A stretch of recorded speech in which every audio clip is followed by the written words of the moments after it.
Jadi oleh karena itu, maka saya artinya setia kepada tarekat, tapi saya tidak memperjuangkan tarekat. Saya memperjuangkan hakikat makrifat. Maka itulah yang saya sebut dengan tauhid tasawuf. Tauhid yang saya maksud adalah hakikat, bukan tauhid yang saya maksud tauhid kalam, akidah, tidak. Tauhid yang saya maksud adalah hakikat. Hakikat yang saya maksud cahaya Allah. Tasawuf yang saya maksud tarekat. Tarekat yang saya maksud adalah bagaimana supaya kita hadir di hadapan Allah. Jadi hadir di hadapan Allah, mendapat cahaya Allah. Itulah maksud tauhid tasawuf. Supaya kita hadir di hadapan Allah, supaya cahaya Allah itu masuk ke dalam hati. Kenapa? Karena saya lihat banyak di antara kita bukan cahaya Allah itu yang masuk. Saya duit, saya pangkat, saya perempuan, itu masuk. Saya rumah, saya mobil, itu yang masuk. Jadi inilah maksud dengan tauhid, artinya hakikat. Jadi kalau kami di Aceh dulu ada istilahnya Tengku Sematang, pembawa tasawuf lama, iman, Islam, tauhid, makrifat. Hakikat saboh makna itu dikatakan din agama. Bila mana sabohana di antaranya, lainnya rusak binasa. Orang Aceh mengatakan begitu. Jadi tauhid yang dimaksud di sana hakikat. Hakikat yang dimaksudkan itu cahaya Allah. Tasawuf yang dimaksud tarekat. Karena tasawuf ini ada dua makna. Ada makna berjalan kemauan kita kepada Allah, tarekat. Ada yang dimaknakan akhlak, akhlakul karimah. Jadi yang saya maksud tasawuf itu tarekatnya. Bagaimana hadap hati berjalan sampai kita ke hadirat Allah. Dengan makna tidak lagi kita di alam syahadah ini, kita sudah berpindah ke alam malakut.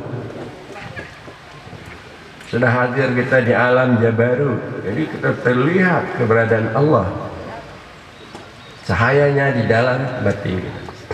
Jadi kalau cahaya Allah itu sudah ada dalam batin, maka inilah yang dimaksud.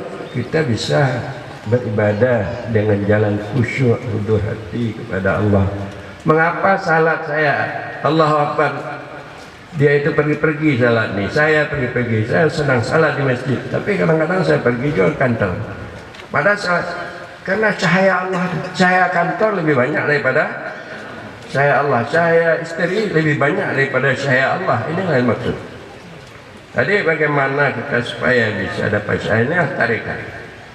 Tarekat itulah dzikir. Nah, inilah yang dibawa oleh guru kita, yaitu Kiai Jendar Muji berzikir supaya Anda dapat cahaya Allah, supaya Anda bisa beribadah berbudiah baik, supaya Anda bisa berakhlak gaul yang baik sesama, karena sudah ada cahaya Allah. Jadi mudah-mudahan dengan adanya ilmu yang bersih, hal yang bersih, hal yaitu terlihat dalam batin kita. Kebenaran Rasul, kebenaran Allah, apa yang disampaikannya terlihat.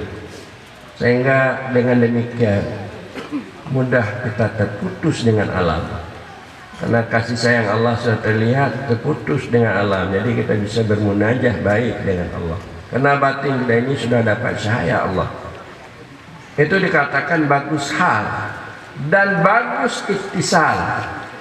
Ini sufi. Yang ketiga adalah pertama bagus ilmunya, bersih ilmunya, kedua bersih halnya, ketiga bersih ittisalnya. Ittisal artinya kita ini bersambung dengan Allah. Karena kita ini bekas daripada perbuatan Allah. Perbuatan Allah bersambung dengan sifatnya. Sifatnya bersambung dengan zatnya. Cara bersambungnya bagaimana? Bersambungnya hilang, panah. Jadi tidak terlihat lagi kita, maka perbuatan kita terlihat perbuatan Allah. Hilang perbuatan kita, dahir perbuatan Allah. Hilang sifat kita, dahir sifat Allah. Hilang zat kita, maka dahir zat Allah. Maknanya bersambung, bersih bersambung, harus panah. tidak terlihat, jadi dia bersambung. Nanti kalau kita ada, dia tidak bersambung, yaitu syu'un nuqtah. Maknanya kita masih di dalam ilmunya Allah sebelum kita ada. Kita masih dalam sifat Allah, kemauan ada Allah, kita belum ada. Jadi kita pada waktu itu hakikat daripada rasa wujud kita sudah masuk ke dalam sifat Allah. Makanya kita lagi yang berbuat, tetapi Allah yang melakukan segala-galanya untuk kita. Jadi pandangan-pandangan sufi yang seperti itu artinya kurang lagi dibicarakan, tidak dibicarakan lagi. Jadi padahal itu perlu dibicarakan supaya jangan ananiyah, keakuan, kesombongan seolah itu dari kita, maka timbul kesombongan. Orang lain juga menganggap dia dari dia, akhirnya antara satu dan lain timbul pertengkaran, permusuhan dakwah. Jadi tidak akan tercapai tujuan dan maksud. Tujuan tersau ini yaitu supaya kita kembali kepada Allah dan Rasul. Maka ada yang ada adalah dengan diadakan oleh Allah dengan berkat Rasulullah Sallallahu Alaihi Wasallam.